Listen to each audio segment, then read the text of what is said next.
ಒಪ್ಪಂಗಿಲ್ಲ. ಅದು ಧಾರ್ಮಿಕ ಕ್ಷೇತ್ರ, ಹೀಗಾಗಿ ಅವರಿಂದ ಉದ್ಘಾಟನೆ ಮಾಡಿಸಬಾರ್ದು ಅನ್ನುವಂಥದ್ದು ಅವ್ರದ್ದು. ಅಲ್ಲ, ಆ ಥರ ಸಂವಿಧಾನದಾಗ ಏನಿಲ್ಲಲ್ಲ. ಸಂವಿಧಾನದಾಗ ಇದೆ ಆ ಥರ, ಹಂಗೇನ ಸಂವಿಧಾನದಲ್ಲಿದೆ ಆ ರೀತಿ. ಎಲ್ಲದಕ್ಕೂ ಈ ರೀತಿ ಅಬ್ಜೆಕ್ಷನ್ ಮಾಡ್ತಾರೆ. ಒಂದು ಉದಾಹರಣೆ, ಇವತ್ತು ಹೈಯೆಸ್ಟ್ ಡೋನರ್ ಯಾರು ಈ ದೇಶದಲ್ಲಿ? ಈ ದೇಶದಲ್ಲಿ 2.5 ಲಕ್ಷ ಕೋಟಿ ದುಡ್ಡು ಕೊಟ್ಟಿರ್ತಕ್ಕಂಥವ್ರು ಯಾರು? ಯಾವ ಸಮಾಜದವರು? ಆಶಿಂ ಪ್ರೇಮ್ಜಿ ಅವರು ಯಾವ ಸಮಾಜದವರು? 2.5 ಲಕ್ಷ ಕೋಟಿ ಕೊಟ್ಟಿದಾರಲ್ಲ. 2.5 ಲಕ್ಷ ಕೋಟಿ ಎಷ್ಟು?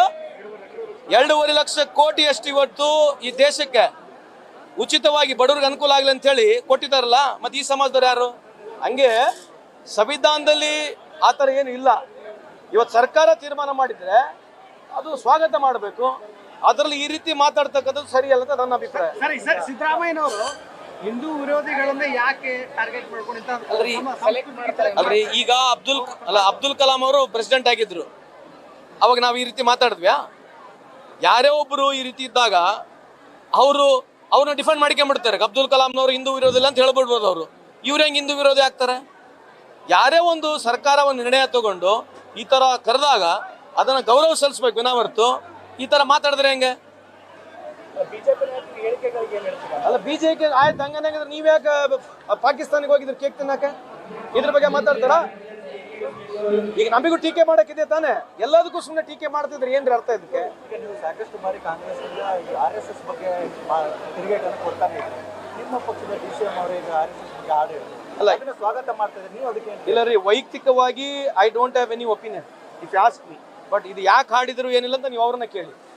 ಅವ್ರು ಯಾಕೆ ಹಾಡಿದ್ದಾರೆ ಅದಕ್ಕೆ ನಾನು ಉತ್ತರ ಕೊಡೋಕ್ಕಾಗದಲ್ಲ. ಅವ್ರ ಅಭಿಪ್ರಾಯ, ವೈಯಕ್ತಿಕ ಅಭಿಪ್ರಾಯದಲ್ಲಿ ಅವ್ರು ಹಾಡಿದ್ದಾರೆ. ಅದೇ ಧರ್ಮಸ್ಥಳದ ಪ್ರಕರಣ ಬಗ್ಗೆ ಮೊದಲು SIT ಮಾಡಿದ್ವಿ. SIT ಮಾಡೋಣ ಕಾರಣ ಏನಿದೆ ನಿಮಗೆ ಚೆನ್ನಾಗಿ ಗೊತ್ತಿದೆ, ಕರೆಕ್ಟ್ ಹೌದಲ್ಲ?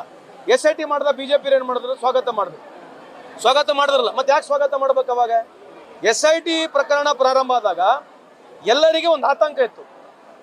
There was a speculation and there was a reasonably ಸ್ವಲ್ಪ ಡೌಟ್ ಕೂಡ ಕ್ರಿಯೇಟ್ ಆಗಂಗೆ ಆ ಥರ ಮೀಡಿಯಾ ಆ ಥರ ವ್ಯವಸ್ಥೆಯಲ್ಲಿ ಬಂದಾಗ ಸರ್ಕಾರ, ನೀವಾಗಿರಲಿ ನಾವಾಗಿರಲಿ, ಸರ್ಕಾರ ಏನು ಮಾಡಿದೆ? ನಾವು ಬಯಸ್ಡ್ ಆಗಿ ಮಾಡಿಲ್ಲ. ಸರ್ಕಾರ ಕಾನೂನಾತ್ಮಕವಾಗಿ ಪ್ರೊಸೀಜರ್ ಪ್ರಕಾರ SIT ನಾವು ಕನ್ಸ್ಟಿಟ್ಯೂಟ್ ಮಾಡಿದ್ವಿ. SIT ಕನ್ಸ್ಟಿಟ್ಯೂಟ್ ಮಾಡಿದಾಗ ಇವರೆಲ್ಲ ಏನು ಹೇಳಿದ್ರು? ನಾವೆಲ್ಲ ಸ್ವಾಗತ ಮಾಡ್ತೀವಿ ಅಂತಂದ್ರು. SIT ಪ್ರಕರಣ ಚಾಲು ಆದಾಗ 1-2 ವಾರ ಆದ ನಂತರ ಏನು ಡೆಡ್ ಬಾಡೀಸ್ ಜಾಸ್ತಿ ಸಿಗಲಿಲ್ಲ. ಮೂರನೇ ವಾರ ಆದಂತ ಡೆಡ್ ಬಾಡಿ ಸಿಗಲಿಲ್ಲ. ಆದ್ಮೇಲೆ ಕಾಂಗ್ರೆಸ್ ಮೇಲೆ ಹೋಗ್ಬೇಕು ಅಂದ್ರಸಕ್ಕೆ ಹೋದ್ರು. 2 ವಾರ ಸುಮ್ಮನೆ ಇದ್ರು, ಯಾಕಂದ್ರೆ ಡೆಡ್ ಬಾಡಿ ಸಿಕ್ಕಿರ್ಲಿಲ್ಲ. ಡೆಡ್ ಬಾಡಿ ಸಿಕ್ಕಿದ್ರೆ ಏನ್ ಮಾಡ್ತಿದ್ರು ಅವಾಗ ಬಿಜೆಪಿಯವರು? ಬೈ ಚಾನ್ಸ್ ಡೆಡ್ ಬಾಡಿ ಸಿಕ್ಕಿದ್ರೆ ಏನ್ ಮಾಡ್ತಿದ್ರು ಬಿಜೆಪಿಯವರು? ಅಲ್ಲ, ಏನ್ ಮಾಡ್ತಿದ್ರು ಬಿಜೆಪಿಯವರು ಅವಾಗ? ಅವ್ರನ್ನ ಕೇಳ್ಬೇಕಲ್ಲ. ನೀವು ಹಂಗನಂಗಿದ್ರೆ SIT ಮೊದಲೇ ವಿರೋಧ ಮಾಡ್ಬೇಕು. ನಾವು SIT ಎಲ್ಲ ಸ್ವಾಗತ ಮಾಡ್ತೀವಿ ಅಂತ ಹೇಳಿದ್ರು. ಸ್ವಾಗತ ಆದಮೇಲೆ ಯಾವಾಗ ಇದು ಯಾವುದು SIT ಪ್ರಾರಂಭ ಆಯ್ತು, ಇನ್ವೆಸ್ಟಿಗೇಷನ್ ಪ್ರಾರಂಭ ಆಯ್ತು, ನಮಗೆ ಡೆಡ್ ಬಾಡಿ ಸಿಗ್ಲಿಲ್ಲ. ಅವಾಗ ಡೆಡ್ ಬಾಡಿ ಸಿಕ್ಕಿದ ತಕ್ಷಣ ಅದಕ್ಕೊಂದು ಪೊಲಿಟಿಕಲ್ ಚೇಂಜ್ ತಗೊಂಡು ಹೋಗ್ಬಿಟ್ರು ಅಲ್ವಾ? ಮತ್ತೆ ಪೆಹಲ್ಗಾಮ್ನಲ್ಲಿ ಆಯ್ತಲ್ಲ, 6 ಜನ ಇನ್ನೂ ಸಿಕ್ಕಿಲ್ಲ, ಅದ್ರ ಬಗ್ಗೆ ಮಾತಾಡ್ತಾರ? ಪೆಹಲ್ಗಾಮ್ನಲ್ಲಿ ಇನ್ನು 6 ಜನ ಸಿಕ್ಕಿಲ್ಲ, ಅದ್ರ ಬಗ್ಗೆ ಮಾತನಾಡ್ತಾರ? ಒಂದು ಷಡ್ಯಂತ್ರ ನಡೀತಾ ಇದೆ, ಹಿಂದೂ ಧಾರ್ಮಿಕ ಕೇಂದ್ರಗಳನ್ನ ಟಾರ್ಗೆಟ್ ಮಾಡ್ತಿದ್ದಾರೆ ಅಂತ ಬಿಜೆಪಿಯವರು ಆರೋಪ ಮಾಡ್ತಾರೆ. ಇದನ್ನ ನೀವು ಯಾವ ರೀತಿಯಾಗಿ ನೋಡ್ತೀರಿ? ಅಲ್ರಿ, ಅವ್ರು ಎಲ್ಲದಕ್ಕೂ ಅದೇ ಮಾತಾಡಿದ್ರಿ. ಷಡ್ಯಂತ್ರ ಅಂತಂದ್ರೆ ಕಾನ್ಸ್ಪಿರಸಿ ಇದೆ ಅಂತ ಅರ್ಥ. ಮತ್ ಕಾನ್ಸ್ಪಿರಸಿ ಇದೆ ಅನ್ನೋದಕ್ಕೆ ಪ್ರಾರಂಭ ಆಗಿರ್ತದೆ ಇನ್ವೆಸ್ಟಿಗೇಷನ್. ಈಗ ಕಾನ್ಸ್ಪಿರಸಿ ಇಲ್ಲ ಅಂತ ಆದ್ಮೇಲೆ ಈ ಕಾನ್ಸ್ಪಿರಸಿ ಫಾಲ್ಸು, ಈ ಕಾನ್ಸ್ಪಿರಸಿ ಅವರಿಗೆ ಡಿಫೇಮ್ ಮಾಡಕ್ ಮಾಡಿದಾರೆ ಅಂತಂದ್ರೆ ಇದು ಸರ್ಕಾರಕ್ಕೆ, ಆಮೇಲೆ ಹೆಚ್ಚಿಗೆ ಧರ್ಮಸ್ಥಳಕ್ಕೆ ಒಳ್ಳೆ ಹೆಸರು ಬಂದಂಗೆ. ಯಾಕಂದ್ರೆ ಜನರಿಗೆ ಡೌಟ್ ಬರಂಗ್ ಮಾಡಿದ್ಯಾರು? ಯಾವ್ದೊಬ್ಬ ವ್ಯಕ್ತಿ. ಆ ವ್ಯಕ್ತಿ ಆ ರೀತಿ ಹೇಳಿದ್ಮೇಲೆ ಮಾಧ್ಯಮ ಯಾವ ಲೆವೆಲ್ಗೆ ಹೋಗ್ಬಿಡ್ತು? ಇಂಟರ್ನ್ಯಾಷನಲ್ ನ್ಯೂಸ್ ಆಯ್ತು. ಇಂಟರ್ನ್ಯಾಷನಲ್ ನ್ಯೂಸ್ ಆದಾಗ on prima facie when you went to court suggested there should been ಸಮರ್ಥರಿಲ್ಲ ಅಂತ ಹೇಳೋದು. SIT ಕೊಟ್ರೆ CBI ಕೊಡ್ರಿ ಅಂತ ಹೇಳೋದು. ಈ ತರದೇ ಮಾತಾಡೋದು ಬಿಟ್ರೆ ಬೇರೆನಿದೆ?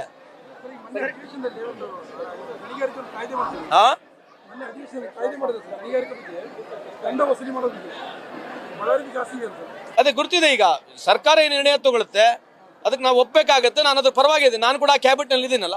ಈಗ ಜಾಸ್ತಿ ದುಡ್ಡು ಬಂದ್ರೆ ನಮಗೆ ಒಳ್ಳೇದು. ಆ ಥರ ಯಾವ ರೀತಿ ಅದನ್ನ ವಾಪಸ್ ವಸೂಲಿ ಮಾಡ್ಬೇಕು ಅನ್ನೋದಕ್ಕೆ ಸರ್ಕಾರ ಅದಕ್ಕೊಂದು ಫಿಕ್ಸ್ ಮಾಡ್ತಾ ಇದೆ, ಅದ್ರ ಪ್ರಕಾರ ಹೋಗುತ್ತೆ.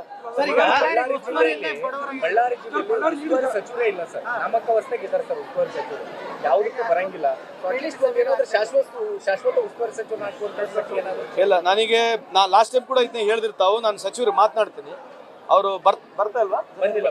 ಹೊಸಪೇಟೆ ಸರ್, ಈಗ ಧರ್ಮಸ್ಥಳ ಕ್ಷೇತ್ರದ ಬಗ್ಗೆ ಸರ್, ಬಳ್ಳಾರಿ ಮೂಲದ ಸಮೀರ್ ಎಮಿಡಿ ಅನ್ನೋರು AI ವಿಡಿಯೋ ಮಾಡಿ ಸಾಕಷ್ಟು ಅಪಪ್ರಚಾರ ಮಾಡಿದ್ದಾರೆ. ಆ ಬಗ್ಗೆ ಸೂಕ್ತ ತನಿಖೆ ಆಗುತ್ತದೆ, ಸಾಕಷ್ಟು ಅನುಮಾನಗಳಿವೆ. ಯಾಕಂದ್ರೆ ಸರ್ ಅವ್ರಿಗೆ ಸಾಕಷ್ಟು ಸಿದ್ಧಾಂತಗಳು, ಗುಂಪುಗಳಿರುವಂಥದ್ದು, ಸಾಕಷ್ಟು ಸಾಕ್ಷಿಗಳು ಸಿಕ್ಕಿರುವಂಥದ್ದು ಸ್ವತಃ DCM ಇರೋದು. ಅಲ್ಲ, ಈಗ ಬಳ್ಳಾರಿ ಮೂಲದವರು SIT ಇನ್ವೆಸ್ಟಿಗೇಷನ್ ಅಲ್ಲಿ ಎಲ್ಲ ಸಿಗುತ್ತೆ. ಯಾರಿಗೆ ಮಾತಾಡಿದ್ದಾರೆ, ಯಾರು ಫೇಕ್ ವಿಡಿಯೋಗಳು ಮಾಡಿದ್ದಾರೆ, ಯಾವ ಬೇಸ್ನಲ್ಲಿ ಮಾಡಿದ್ದಾರೆ, ಯಾವ ಬೇಸಿಲ್ಲ ಅಂತೇಳಿ ಆಲ್ರೆಡಿ ಇನ್ವೆಸ್ಟಿಗೇಷನ್ ನಡೀತಾ ಇದೆ. So we have to wait till the investigation comes. ಯಾರು ತಪ್ಪಿಸ್ತಿರ್ತಾರೆ, ಯಾರು ಕಾನೂನು ಬಾಹಿರವಾಗಿಂತ ಒಂದು ಮಾಡಿರ್ತಾರೆ, ಕಾನೂನು ಖಂಡಿತವಾಗಿ ಕ್ರಮ ತಗೊಳುತ್ತೆ.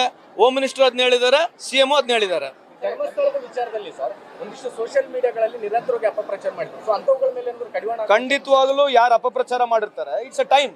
ಯಾಕಂದ್ರೆ ಒಂದು ಇನ್ವೆಸ್ಟಿಗೇಷನ್ ಆಗಬೇಕು, ಸರಿಯೋ ತಪ್ಪಿದೆ ಅಂತ ಕಂಡುಹಿಡಿಬೇಕು. ಸೊ ಅಲ್ಲಿವರೆಗೆ ನಾವು ಕಾಯ್ಬೇಕಾಗತ್ತೆ. ಅದು ಸಮರ್ಪಕವಾಗಿ ಆಲ್ರೆಡಿ ಅಸೆಂಬ್ಲಿಯಲ್ಲಿ ಇದಕ್ಕೆ ಬಗ್ಗೆ ಉತ್ತರ ಕೊಟ್ಟಿದ್ದಾರೆ. ಸೋಷಿಯಲ್ ಮೀಡಿಯಾಕ್ಕೆ ಕಡಿವಾಣ ಹಾಕುವ ಸಾಧ್ಯತೆ ಇದೆ. ಅಲ್ಲ, ಡೆಫಿನೆಟ್ಲಿ ಯಾರೇ ಮಾಡಿದ್ರು ಕೂಡ ಈ ತರ ಮಿಸ್ಯೂಸ್ ಮಾಡಿದ್ರೆ, ಇದನ್ನ ಡಿಫೇಮ್ ಮಾಡ್ಲಿಕ್ಕೆ ಮಾಡಿದ್ರೆ ಕಾನೂನಲ್ಲಿ ಎಲ್ಲರಿಗೂ ಅವಕಾಶ ಇದೆ. ಕಾನೂನಲ್ಲಿ ಏನು ಅವಕಾಶ ಇದೆ ಅದನ್ನ ಪ್ರಯೋಗ ಮಾಡೇ ಮಾಡ್ತದೆ ಸರ್ಕಾರ. ಇಲ್ಲ, ನನಗೆ ಈಗ ತಾನೇ ನನಗೆ ಗೊತ್ತಾಗಿರ್ತಕ್ಕಂಥದ್ದು. ನಾನು ಮಾತಾಡ್ತೀನಿ, ಸಮೀರ್ ಭಾಯಿ ಅವ್ರು ಮಾತಾಡ್ತೀನಿ. ಒಂದೇ ಒಂದು KDC ಮೀಟಿಂಗ್ ಆಗಿಲ್ಲ ಸರ್, ಒಂದ್ಸರಿ ಮಾತ್ರ ಬಂದಿರೋದು ಬಿಟ್ಟರೆ ಮತ್ತೆ ಬಂದೇ ಇಲ್ಲ ಸರ್ ಈ ಕಡೆ ಸುಳ್ಳು. ಆಮೇಲೆ ಈಗ ಕನ್ನಡ ಸಾಹಿತ್ಯ ಸಮ್ಮೇಳನದ ಕೂಡ ಬಳ್ಳಾರಿಯಲ್ಲಿ ಫಿಕ್ಸ್ ಮಾಡಿದ್ದಾರೆ ಸರ್, ಬಟ್ ಬೆಂಗಳೂರಿಗೆ ಕರ್ಸ್ಕೊಂಡು ಮೀಟಿಂಗ್ ಮಾಡ್ತಾರೆ. ಅಂತ ದರಿದ್ರತನ ಬಂತ ಸರ್ ಬಳ್ಳಾರಿ? ಇಲ್ಲ, ನನಗೆ ನೀವು ಹೇಳಿದ್ದೀಗ ನನಗೆ ಈಗ ಬಂದಿದೆ ಗಮನಕ್ಕೆ. ನಾನು ಸಚಿವರಿಗೆ ಮಾತನಾಡ್ತೀನಿ, ಸಮೀರ್ ಭಾಯಿ ಮಾತಾಡ್ತೀನಿ. ಕೂಡ ಬಳ್ಳಾರಿ ಬರೋದಿಲ್ಲ ಸರ್. ಸಂಡೂರು ಕ್ಷೇತ್ರಕ್ಕೆ ಸೀಮಿತ ಆಗಿಬಿಡುತ್ತೆ. ಯಾರು ಸಂಸದರು ಕೂಡ